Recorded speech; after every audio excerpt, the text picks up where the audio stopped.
साथ मैं हूं चित्राज सिंह और वक्त है स्पेशल रिपोर्ट का। और इस स्पेशल रिपोर्ट में आज बात करेंगे बांग्लादेश को लेकर, जहां बांग्लादेश का इतिहास करवट ले चुका है। बांग्लादेश में आरक्षण खत्म करने की मांग से शुरू हुई हिंसा और लगातार बेकाबू होते हालात के बाद शेख ने पीएम पद से इस्तीफा दे दिया। साथ ही बांग्लादेश छोड़कर वो भारत आ चुकी हैं। तख्ता पलट की स्थिति से जूझते बांग्लादेश की सच्चाई इस रिपोर्ट में देखिए।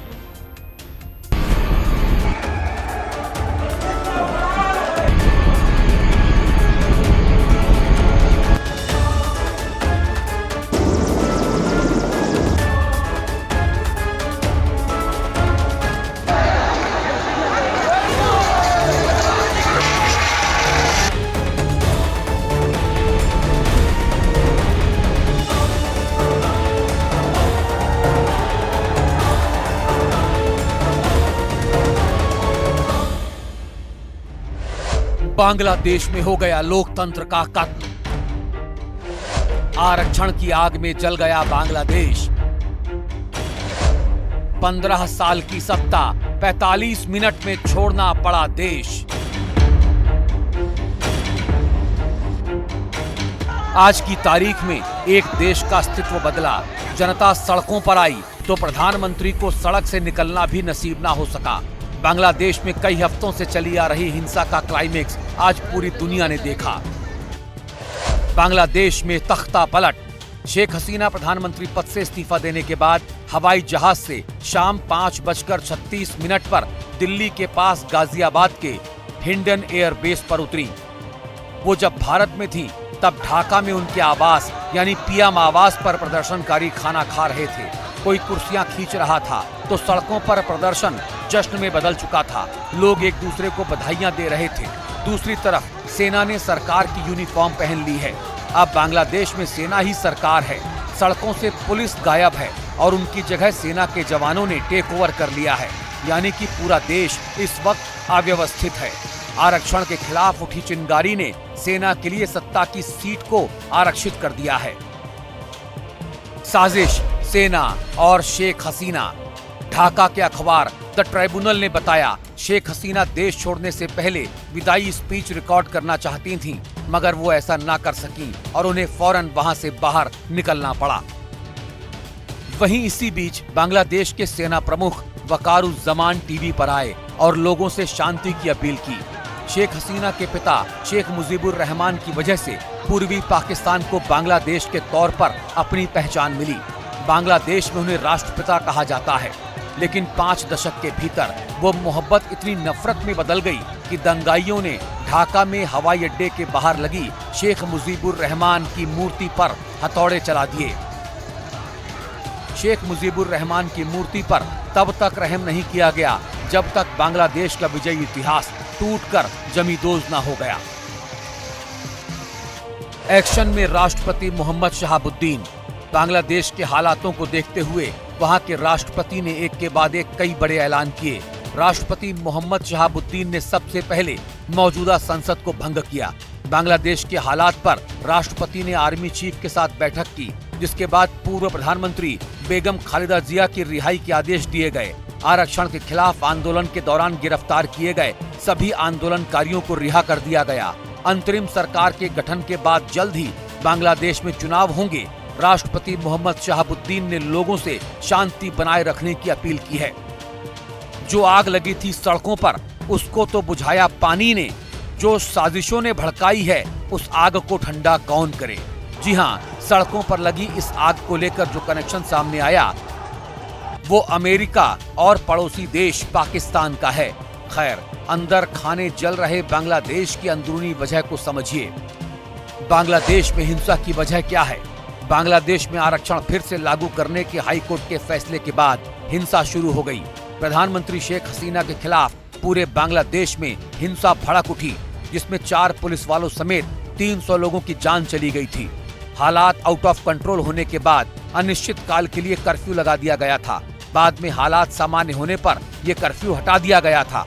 इसी के साथ ही देश में इंटरनेट सेवा पर बैन लगा दिया गया था। ये एक शॉर्ट टर्म एक्शन था जिसका रिएक्शन इतना भयानक होगा ये किसी ने सोचा नहीं था। अब जरा हिंसा की आग में जल रहे बांग्लादेश में तख्ता पलट के जन्म की इनसाइड स्टोरी को समझ लीजिए। साल 1975 शेख मुजीबुर रहमान के तख्ता पलट की इनसाइड स्टोरी। शेख मुजीबुर रहमान शेख हसीना के पिता थे। वो बांग्लादेश के संस्थापक नेता और अगुवा थे। बांग्लादेश को आजादी दिलाने में उनकी सबसे बड़ी भूमिका रही थी। बांग्लादेश बनने के 3 साल बाद ही उनकी हत्या कर दी गई थी। 15 अगस्त 1975 को शेख मुजीबुर रहमान का तख्ता पलट कर दिया गया था। इसी के साथ ही उनके परिवार के 18 सदस्यों का कत्ल कर दिया गया था। उस वक्त शेख हसीना और उनकी छोटी बहन शेख रेहाना बच गई थीं, क्योंकि वो उस वक्त जर्मनी में थीं। इसके बाद बांग्लादेश में सालों तक हिंसक झड़पें होती रहीं। 1977 में जनरल जियाउर रहमान ने खुद को राष्ट्रपति घोषित किया। वहीं 1981 में शेख हसीना जर्मनी से बांग्लादेश लौटी और शेख हसीना ने अपने पिता की पॉलिटिकल लेगेसी को संभाल लिया। लेकिन एक वो वक्त था, आज एक ये वक्त है। जिस लेगेसी को 15 साल शेख हसीना ने संभाल के रखा, उसी देश से महज 45 मिनट में ही उनकी रुखसती हो गई। बहरहाल बाहर से जो बताया जा रहा है वो ये कि फिलहाल बांग्लादेश में हालात अंडर कंट्रोल हैं, मगर कब तक, ये सवाल फिलहाल हालात सामान्य होने तक ही बना रहेगा। ब्यूरो रिपोर्ट, हिंदी खबर। तो बांग्लादेश की स्थिति इस कदर भड़की हुई है कि लोग भी वहां के परेशान हो चुके हैं। अभी आपने बांग्लादेश की तस्वीर को देखा, अब उस तस्वीर के कुछ असली चेहरे भी हैं जो इंडिया को उस मुद्दे पर डायरेक्टली जोड़ते हैं। बांग्लादेश से कुछ ऐसी तस्वीर आई है जो ऐसी इस्लामिक कंट्रीज का असली चेहरा दिखाती हैं, जहां माइनॉरिटी को, यानी कि वहां रह रहे हिंदुओं को कैसे तड़पा तड़पा कर मार दिया जाता है। आग के हवाले हुए बांग्लादेश की अब असल तस्वीर भी इस रिपोर्ट पे देखिए।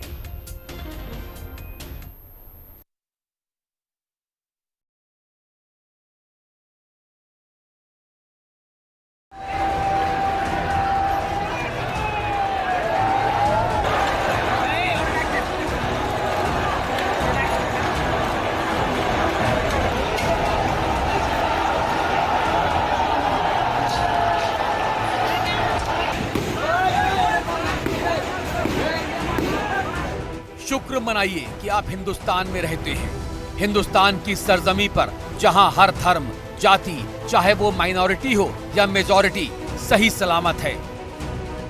क्योंकि हम अब आपको बांग्लादेश की असल तस्वीर से रूबरू कराने जा रहे हैं, जो न सिर्फ इस्लामिक देश का असली चेहरा है, बल्कि दुनिया में ह्यूमन राइट्स का ढोल पीट रहे so called veto power countries के चेहरे से नकाब उतारने के लिए भी काफी है।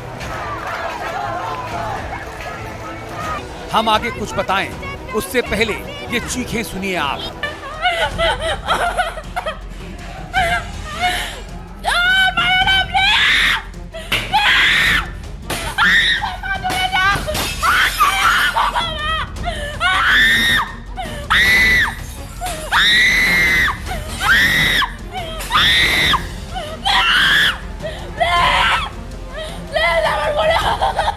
जिसमें एक हिंदू बेटी चीख चीख कर कह रही है, भाई प्लीज सुनो, हम विनती कर रहे हैं।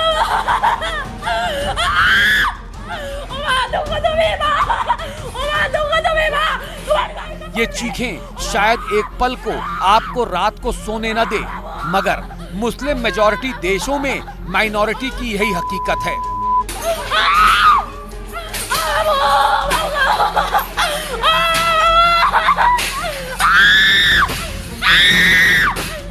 ये हिंदू बहनें घर के भीतर चीख रही हैं, इन मुस्लिम कट्टरपंथियों से रहम की भीख मांग रही हैं।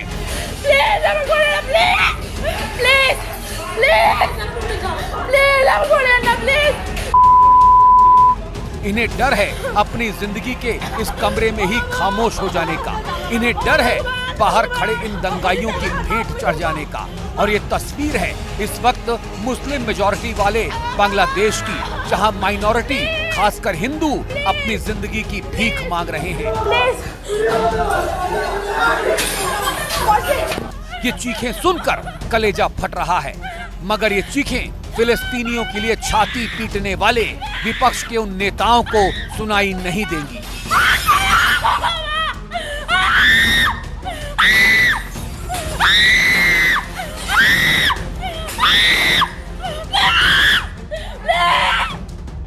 अब जरा इस तस्वीर को देखिए। ये काली माता की मूर्ति है जिसे ये मुस्लिम शख्स बेहद बेअदबी और बेरहमी से तोड़ रहा है। इससे इंसानियत की उम्मीद का नतीजा ये तस्वीर दिखा रही है।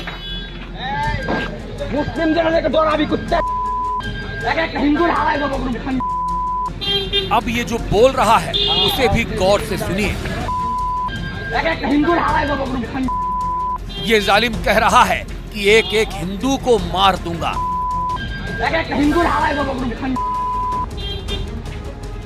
शेख हसीना पर गुस्से के बीच इन बांग्लादेशियों का गुस्सा सीधे वहां की माइनॉरिटी यानी कि हिंदुओं पर उतर रहा है।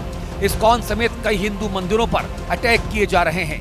2 हिंदू नेताओं की बेरहमी से हत्या कर दी गई। हिंदुओं के घरों में तोड़फोड़, लूटपाट और आगजनी की गई। भारतीय प्रतिष्ठानों को निशाना बनाया गया, साथ ही भारतीय सांस्कृतिक केंद्र में तोड़फोड़ की गई।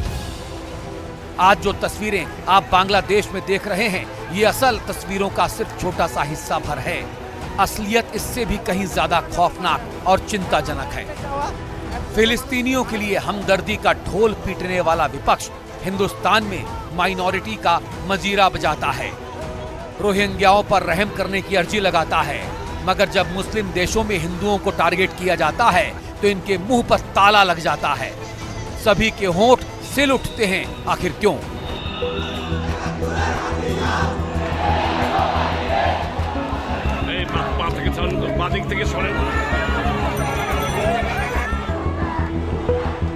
बांग्लादेश में इस अव्यवस्था के बीच भारत के लिए सबसे बड़ी चिंता वहां रह रहे हिंदू और भारतीय छात्र छात्राओं के लिए है। इसी के साथ ही साथ सीमा सुरक्षा भी भारत के लिए बहुत बड़ा मुद्दा बन चुका है। इस हिंसा की वजह से क्षेत्रीय शांति को भी बड़ा खतरा पैदा हो गया है। हमारे नॉर्थ ईस्टर्न जो बॉर्डर्स हैं कंप्लीटली अनसुरक्षित हो गए हैं ओवरनाइट, और जो हिंदुस्तान का बहुत बड़े पैमाने पर डायस्पोरा है बांग्लादेश के अंदर, उनके मंदिरों को जलाया जा रहा है, दुकानों को लूटा जा रहा है, घरों को आग लगाई जा रही है, उनको मारा जा रहा है। तो यानी दूसरे लफ्जों में हिंदुस्तान को security concerns with in Bangladesh and outside Bangladesh हो गए हैं।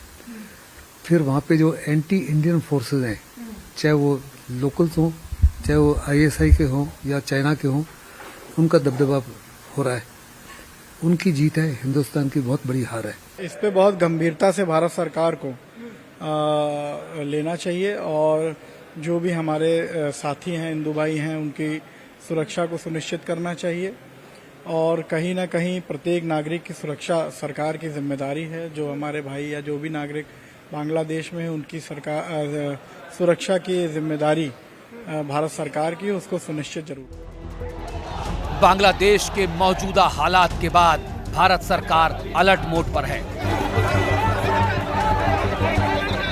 भारत सरकार ने बांग्लादेश से लगे बॉर्डर पर अलर्ट जारी कर दिया है। इसी के साथ ही साथ नॉर्थ ईस्ट के राज्यों के लिए भी हाई अलर्ट जारी कर दिया गया है। मेघालय बॉर्डर पर नाइट कर्फ्यू का ऐलान कर दिया गया है। बांग्लादेश के लिए रेल और हवाई सेवाएं स्थगित कर दी गई हैं। भारतीय नागरिकों को चेतावनी जारी कर दी गई है और बांग्लादेश की यात्रा न करने की सलाह भी दे दी गई है।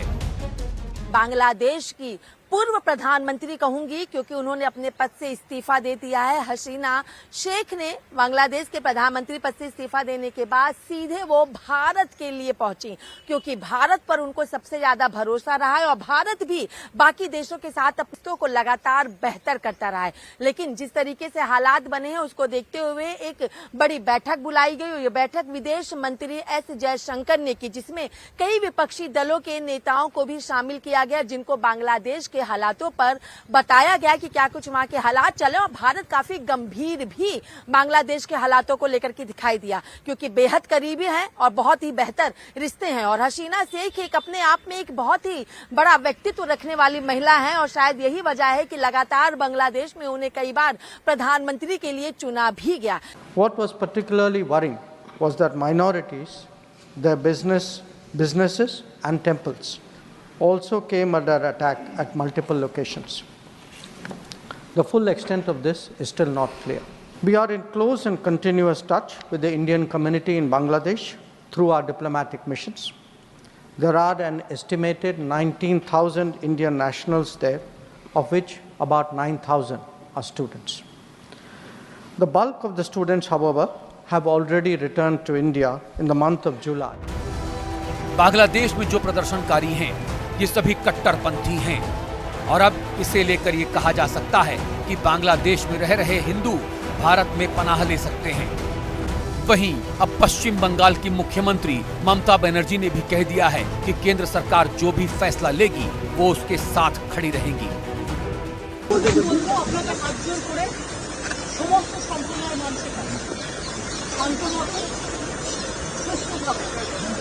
কেউ কোনো সাম্প্রদায়িকতার মূলক আচরণ করবেন না এবং আইন হাতে নেবেন না। যারা বিপদে পড়বে আমাদের ভাই বোনেরা, কারণ এখন অনেকে আছে আমরা গভর্নমেন্ট অফ ইন্ডিয়া এবং গভর্নমেন্ট অফ বাংলাদেশকে দেখে রাখছি। গভর্নমেন্ট অফ ইন্ডিয়া যেভাবে বলবে আমরা সেভাবেই করছি। আর আমি সমস্ত পলিটিক্যাল পার্টি লিডারদের অনুরোধ করছি এবং বিশেষ করে সমস্ত জগতের সবাইকে দয়া করে এমন কিছু পোস্ট করবেন না যাতে কোনো সাম্প্রদায়িক সম্প্রীতি এখানে নষ্ট হয়। लोकतंत्र के नाम पर वहां तानाशाही चला रही थी। विरोधियों को जेल में डाला, झूठे मुकदमे डाले, मर्डर हो गए विरोधियों के, महंगाई हो गई, बेरोजगारी बढ़ गई और सत्ताधारी घूमते रहे। जनता जो होती है, चाहे बांग्लादेश हो चाहे हिंदुस्तान हो, किसी भी डेमोक्रेटिक कंट्री में एक हद तक जनताएं सह लेती है, बाद में सड़क पर उतरती है। अब ये ममता दीदी के सुर हैं या हसीना शेख वाला डर, ये कहना मुश्किल है क्योंकि बांग्लादेशियों के लिए ममता लुटाने वाली ममता अभी हालात को देखते हुए पाला बदल चुकी हैं। मगर सवाल तो उठेंगे ही। हिंदी खबर के तीखे सवाल। फिलिस्तीन पर ममता लुटाने वाले विपक्ष की हिंदुओं पर बोलती बंद क्यों हो गई? फिलिस्तीन के मुस्लिम प्यारे हैं मगर हिंदू अल्पसंख्यकों पर मुंह पर ताला क्यों लटक गया? फिलिस्तीन पर A4 साइज का पेपर भरने वाली प्रियंका गांधी वाड्रा ने हिंदुओं पर एक ट्वीट तक क्यों नहीं किया? भारत में ह्यूमन राइट्स खतरे में, विदेशों में मरने वालों पर बोलती क्यों बंद है? बांग्लादेश के अल्पसंख्यक हिंदू पाकिस्तान के अल्पसंख्यक हिंदुओं से नफरत क्यों? एक डेमोक्रेसी के लिए जो एस्पिरेशन थे वो एड्रेस नहीं हुआ था। बीता चुनाव आप याद करिए। तो अगर इस पूरे आर्किटेक्चर को हम समझे, उसकी परिणति हुई है कि शेख हसीना को देश छोड़ना पड़ा।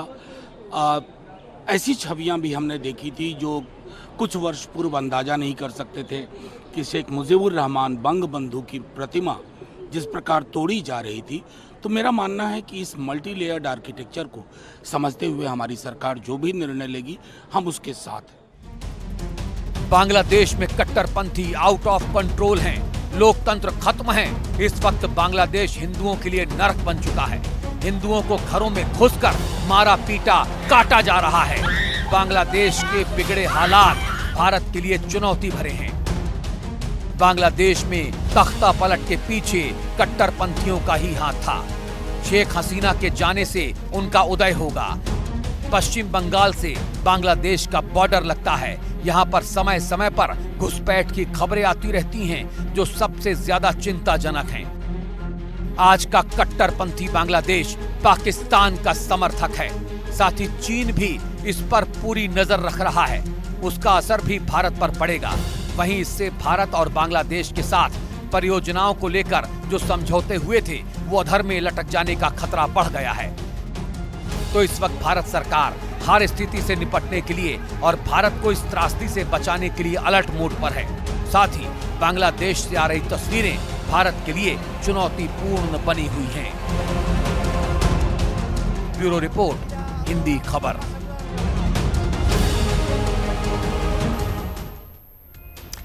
आज बांग्लादेश की जो हालत हो रही है उसके पीछे सिर्फ अंदर की ताकतों का हाथ ही नहीं है बल्कि विदेशी ताकतों के हाथ बांग्लादेश बर्बाद हुआ है।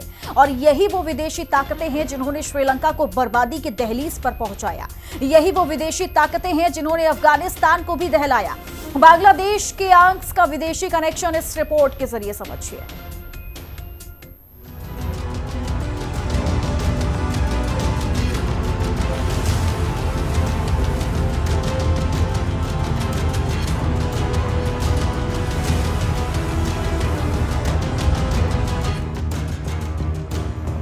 बांग्लादेश की तस्वीरें तो आपने देख ली, उसकी हकीकत क्या है ये भी आपसे छिपा नहीं है। इस तस्वीर को देखिए, ये है नाहिद इस्लाम, ये उसी भीड़ का चेहरा है। शेख हसीना का तख्ता पलट बांग्लादेश में बवाल और हंगामा बेवजह नहीं हुआ। ये शख्स इस हंगामे के पीछे का मास्टरमाइंड है। इस शख्स ने प्रधानमंत्री तक की कुर्सी हिला दी। आंदोलन का चेहरा नाहिद इस्लाम। आरक्षण को लेकर बांग्लादेश पहले से ही चल रहा था। नाहिद इस्लाम आंदोलन का सबसे बड़ा चेहरा था। नाहिद ने नारा दिया कि लाठी काम नहीं आई तो हथियार उठाएंगे। नाहिद ढाका विश्वविद्यालय का छात्र है। इसमें कोई दो राय नहीं है कि ये नाहिद इस्लाम के अकेले बस का नहीं है। इसके पीछे कई विदेशी ताकतों का भी हाथ है। ये भी अटकल लगाई जा रही है कि वो लंदन असाइलम चली जाएंगी, और जो बांग्लादेश का चीफ है उसने आके ऐलान किया है कि शायद वो मार्शल लॉ इम्पोज करेंगे कि क्या, लेकिन वो कह रहे हैं कि 48 घंटे में एक नई सरकार का गठन होगा और वो प्रेसिडेंट साहब के साथ हैं। शेख हसीना वार्न कर रही थी कि उनको विदेशी ताकतों का खतरा है। नाहिद इस्लाम महज मुखौटा है, असली चेहरा तो कोई और है। कटघरे में कई चेहरे हैं, जिसमें सबसे पहले नंबर पर पाकिस्तान है। तख्ता पलट, मुखौटे के पीछे पाकिस्तान। बांग्लादेश में हिंसा के पीछे छात्र छात्राओं को भड़काकर शेख हसीना सरकार के खिलाफ पॉलिटिकल मूवमेंट खड़ा करने के पीछे सबसे अहम किरदार है इस्लामिक छात्र शिविर नाम का संगठन। ये बांग्लादेश में प्रतिबंधित जमाते इस्लामी का स्टूडेंट विंग है, जिसे पाकिस्तान की खुफिया एजेंसी ISI सपोर्ट करती है। ये कंट्रोवर्शियल फिगर बन गई है। जिस तरह इन्होंने ऑपोजिशन पे जुल्म किया, इंडिया को बहुत पॉपुलर मुल्क नहीं है बांग्लादेश में, बावजूद उसके इसलिए इंडिया पे अपनी टोटल रिलायंस कर दी। लास्ट टाइम जब ये इलेक्शन जीती हैं तो इन्होंने ऑपोजिशन को कुचल दिया था। इसी दफा जब ये चाइना गई हैं तो ये इनको आधा दिन पहले वापस आ गई। चाइना ने बात मानी नहीं थी।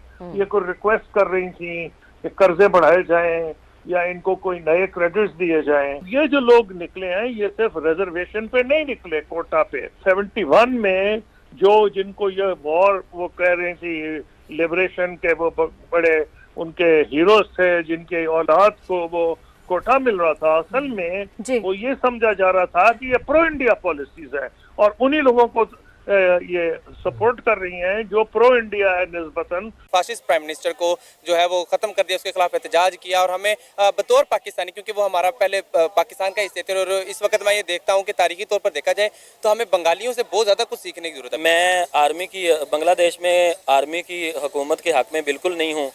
डेफिनेटली वहाँ पे एक नया जो है जमहूरी सेटअप होना चाहिए।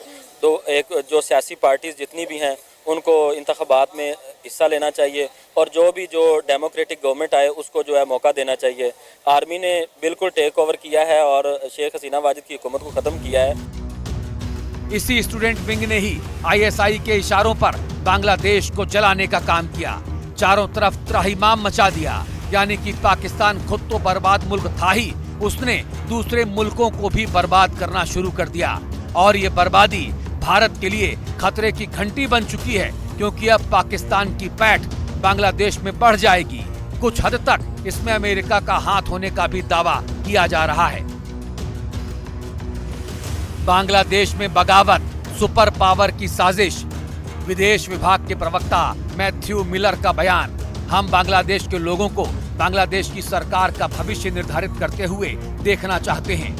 अंतरिम सरकार के संबंध में सभी फैसले लोकतांत्रिक मूल्यों, कानून के शासन और बांग्लादेशी लोगों की इच्छाओं का सम्मान करते हुए लिए जाने चाहिए। ऐसा एप्रीहेंड किया जाता है कि वहां से कुछ शरणार्थी या वहां से खास तौर पे अवामी लीग के सपोर्टर्स, और अगर जैसे कि संभावना कम है अगर हिंदुओं के खिलाफ कुछ होता है तो वो कुछ लोग हो सकता है सीमा के पार हिंदुस्तान में शरण लेने के लिए आए। तो इसको देखते हुए मुझे लगता है कि सीमा पर सचेतना और करने की आवश्यकता है, सतर्कता और बढ़ाने की आवश्यकता है। वहीं मैथ्यू मिलर ने शेख हसीना के फैसले का स्वागत भी किया, और अब इस पर बड़े सवाल खड़े हो रहे हैं। शेख हसीना ने दावा किया है कि अमेरिका एक ईसाई राष्ट्र बनाना चाहता है। इसके लिए वो म्यांमार और बांग्लादेश की जमीन का इस्तेमाल करना चाहता है। अमेरिका बांग्लादेश में एक मिलिट्री बेस बनाना चाहता है, जिसे लेकर उसने शेख हसीना को सरकार गिराने और तोड़फोड़ करने की धमकी भी दी थी। वहाँ पर 1,38,00,000 के करीब हिंदू रहते हैं जो बांग्लादेशी नागरिक हैं, और इसके साथ ही करीब अभी भी 12,000 भारतीय छात्र वहाँ पे फंसे हुए हैं। तो उन सबकी सुरक्षा को भी सुनिश्चित करना भारत के लिए जरूरी हो जाता है। और इतना ही नहीं, भारत के लिए ये भी स्टेक पे है कि भारत ने वहाँ पर कई सड़कें, कई बांध, कई प्रोजेक्ट, कई power project, railway network, transmission lines, shipping network तमाम बनाए हैं, जिससे कि न सिर्फ बांग्लादेश को फ़ायदा होता है बल्कि हमारी नॉर्थ ईस्ट के राज्यों को सीधे एक्सेस मिल जाता है, कनेक्टिविटी बढ़ जाती है। इस सब की सुरक्षा भी भारत के लिए एक अहम मसला है। यानी कि जिस अमेरिका के इंटरवेंशन से बांग्लादेश की ये हालत हुई, क्या वही हालत राहुल गांधी भारत के लिए मांग रहे हैं? राहुल गांधी लंदन जाते हैं, कहते हैं अमेरिका को भारत में इंटरवेंशन करना चाहिए, तो क्या राहुल गांधी की भारत का लोकतंत्र बचाने वाली ये स्ट्रेटेजी है? So the surprising thing is that the so-called defenders of democracy, which are the United States, European countries, seem to just be oblivious that a huge chunk of the democratic model has come undone, right? Which is a real problem.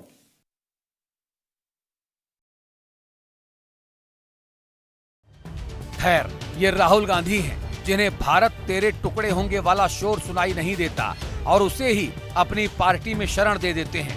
हिंसा करने वाले आतंकवादियों को भटका हुआ नौजवान बताते हैं, तो इनसे उम्मीद भी भला क्या की जा सकती है। वहीं भारत, पाकिस्तान, अफगानिस्तान कहते हैं भारत का मुस्लिम सुरक्षित नहीं है, मगर इन इस्लामिक देशों की हकीकत क्या है वो समझ लीजिए। क्या यही छात्र हैं? बांग्लादेश में हिंसा को महज छात्रों का प्रदर्शन या छात्र विद्रोह का नाम दिया गया। छात्र शब्द जोड़ देने से जो हिंसा हुई, दुनिया ने आंखें मूंद ली। आखिर ये देश में कत्लेआम मचाने वाले छात्र कैसे हुए? वामपंथी कह रहे छात्रों ने लोकतंत्र बचा लिया, मगर कैसे? क्या हिंसक भीड़ कट्टरपंथ से लोकतंत्र बचेगा? हिंदुओं को चुन चुन कर मारने वाले ये छात्र कहलाएंगे क्या? आपको जानकर हैरानी होगी कि जिन हिंदुओं की वजह से 1971 में शेख मुजीबुर रहमान की जान बच पाई थी, उन्हीं शेख मुजीबुर रहमान को अपने छात्र जीवन में मंजूर नहीं था कि सत्ता हिंदुओं के साथ साझा हो। मगर आज हर मुकाबले में भारत इन इस्लामिक देशों से बेहतर हो चुका है। सभी देशों से बेहतर भारत। भारत में 140 करोड़ की आबादी है। भारत हिंदू बहुल राज्य है जहां पर अल्पसंख्यक सुरक्षित हैं। भारत में लगभग 20 करोड़ से ज्यादा मुसलमान रहते हैं, जो कि दुनिया की सबसे बड़ी मुस्लिम आबादियों में से एक हैं। भारत में अलग अलग धर्मों और जातियों के लोग पूरी तरह से सुरक्षित रहते हैं।